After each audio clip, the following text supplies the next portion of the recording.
Hey everybody, I'm Kimberly of Happy Gals Vintage. Thank you for being there today and thank you for watching this video.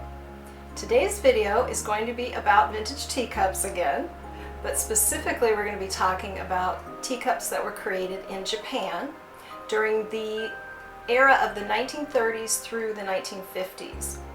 And this particular type of vintage teacup is one of my very favorite types of teacups. And so I think this is going to be a lot of fun. Now I have several vintage teacups in front of me right now, and many of them were created in Japan and they're vintage. And we're going to talk about what makes a vintage teacup from Japan different from teacups from other parts of the world, what makes them special and unique, and me personally, what makes them fun and really collectible. I love teacups from Japan, so this video is a lot of fun for me. To begin with, one thing you should know about vintage teacups from Japan during that time frame, the 30s through the 50s, is that often there is no maker's mark on the bottom. You know, I've talked about this in other videos here on the Happy Gals Vintage channel about how some vintage teacups just don't have a maker, but a lot of them do.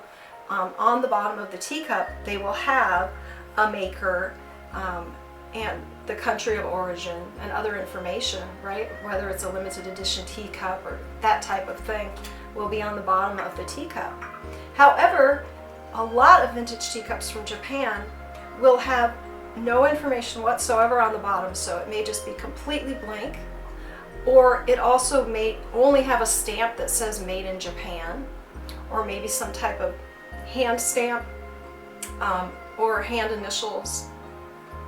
But often it's going to be up to you as the collector to know whether or not the teacup was made in Japan just by looking at the teacup and seeing the signs of what a Japanese vintage teacup looks like. So let's talk about some of those unique features that might be in a vintage Japanese teacup that, say, would not be as present or maybe in a different style than it would be on, say, an English teacup or a teacup from Germany. If we take a look at a teacup right here in front of me, we can talk about some of the features that are unique to vintage Japanese teacups. So let's say you are someone who has decided that you want to collect vintage teacups that are from Japan, and you are out in a thrift store or an antique shop and you're looking around and you find a vintage teacup, and how would you know if it's from Japan or not if there's nothing on the bottom to indicate to you that it was made in Japan? Well, some things that I have noticed about vintage teacups from Japan, which actually makes me really love them a lot, is that they tend to be very bold. So colorful, bright, shiny, shimmery, big bold designs, big flowers, you know, a little bit over the top, which actually makes me just love them even more. Often there's nothing understated about a vintage teacup from Japan from this era that we're talking about. So here's one right here, and you can see a little bit what I'm talking about, right? We've got these sweet pea pink flowers that are just taking up the entire front of the cup, right? And on both sides and inside and all over the saucer. And the other thing about this vintage teacup from Japan, it has a title on the bottom. It says it's April Sweet Peas. But other than that, all that's on the bottom is a sticker, which at this is a made in Japan sticker, and it has the maker. However, a lot of these types of teacups who maybe originally had a sticker, by the time you find it in an antique store or a thrift shop, the sticker is long gone. This is very unusual to still have a sticker. So most teacups similar to this, you wouldn't necessarily know that it was made in Japan by anything on the bottom, because often the sticker would be gone. Also, this particular finish on the paint of this teacup is called Lusterware, and it's this sort of iridescent, kind of like the inside of an abalone shell, or sort of a pearly look. It's white, but as you turn it in the light, it shimmers and glows with other colors, greens and pinks and things show up within the white. And this is a finish that vintage teacup makers from Japan used a lot. They loved it. And this teacup definitely is a Lusterware teacup, but I have other ones here that again are using that Lusterware finish, and that can be a good indicator that a teacup was made in Japan if you see other elements as well that make you think it would be definitely a Japanese teacup. Another thing that I've noticed on vintage teacups from Japan of this era is really ornate handles. Okay, so there's a lot going on with the handles. It's not just a simple handle that curves around like something from a teacup, say like this one from Germany. This is a vintage teacup from Germany of the same era, right? There's no comparison here. They're very different, right? And even if you get into a vintage teacup from, say, England, like this one, there's still quite a bit of a difference there. And often the Japanese vintage teacups, the entire handle would be covered in the gold, rather than accenting in lines of gold the way they might do on a vintage teacup from another country. Okay, so again, this sort of over-the-top stylization on the teacup is uniquely vintage Japanese. Also, many vintage Japanese teacups from that time period are going to be footed. Okay, so again, this like fancy bottom foot that the teacup sits on, often it could get quite ornate, right? Lots of color going on, fluting, you know. Again, just making the teacup all that more fancy, right? Just over the top with the fancy stuff going on here, and which I think is awesome. You will also find in the vintage Japanese teacups that the use of gold was pretty extreme compared to other vintage teacups from other countries at the same time in history. And instead of just sort of accenting areas in gold, right, like this where they just kind of hand painted a little tiny lip of gold, little detailing of gold on the handle around the edge. This is another vintage teacup from England. You know, they might do a little bit of gold detailing on the very edge of the saucer, more subdued generally, not always. You know, there's a little bit of extra gold on this one from England, but usually the gold on the Japanese teacups is just way beyond what you'll see on an English vintage teacup of the same time frame. They tend to sort of do this sort of airbrushing of the gold. If you can see, they're actually spraying the gold along the edge so that it's really, really visible, right? It's a big part of the design, the gold. And even on the saucer, instead of just a fine line of gold, you've got a lot of gold coming down, right? Almost a 1/4 inch of gold is showing up on the edge of this saucer. Another thing that you will notice on vintage Japanese teacups is that on the flower teacups, the flowers are really big and bold and really bright, and there's lots of pink and just bright, bright colors.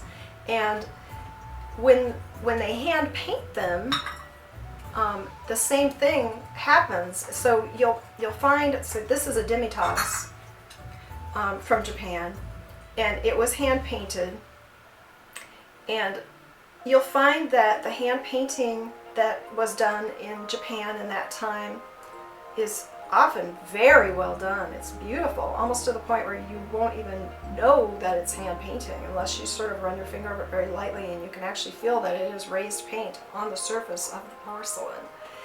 And this is a pretty subdued example. I wish I had one right now in my shop that I could show you that is more what I'm talking about, where they just cover the teacup in this beautiful, colorful hand painting.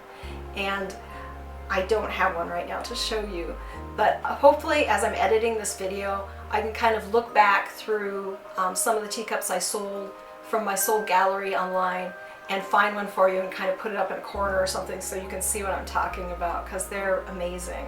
And whenever I find one, I always buy it right away so that I can have it in my shop, and then it always sells right away also, because they're just wonderful. Another design element that is in the vintage teacups from Japan that I have rarely seen any other country do in their vintage teacups is the reticulated saucers. And this is where they actually cut a pattern in the porcelain, you can see through it, so that you have this sort of lace-like idea going on. Now, there were some other companies making porcelain lace-like products around the same time.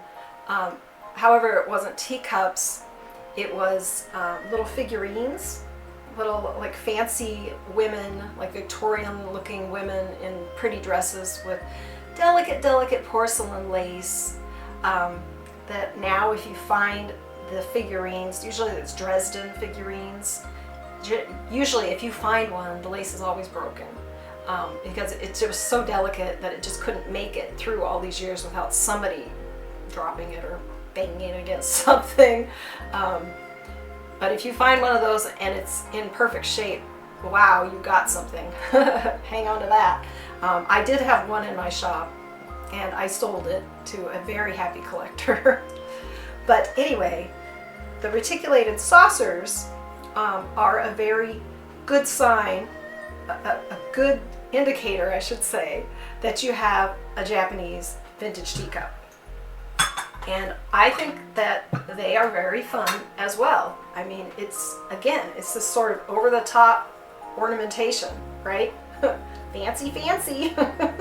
and that's what makes them fun, I think. Another thing that you might notice for teacups from Japan around this time is that they will be often just a little bit bigger than other teacups of that same sort of era. Now this one is a slightly smaller teacup. This is a hand-painted teacup from Bavaria, Germany. And it's really, really pretty with the little lilac flowers. But you know, you can kind of really tell the difference here in sizes as far as like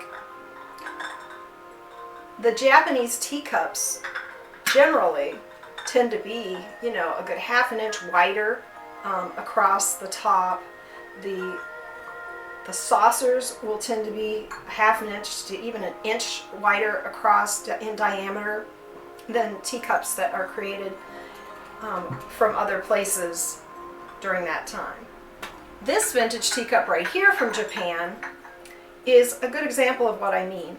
Now, in this particular teacup, the maker was really trying hard, I think, to capture the look of, say, an English teacup. So, you know, they've made their handle a little simpler. It's still more ornate than most English teacups from this time period, but it's a little simpler. They've cut down on the gold, right? They've lessened the amount of gold. They are no longer spraying the gold along the edge. They did a line, right? Again, they're trying to be more like an English teacup. However, they did this sort of stamping of gold all the way around, which you just don't find in English vintage teacups. Here's another one from Japan. It's just stamped all the way around. Lots and lots of gold still, right? It's like they're trying, but they just can't get away from that gold. And you know, they're going for the rose, the single rose kind of styling, like you would maybe find in more of an English kind of teacup. However, it still has that sort of Japanese feeling, right? The colors are just a little bright, a little over the top, right? This sort of like tealy sort of blues, rather than a more subtle mossy green that you might find in an English teacup.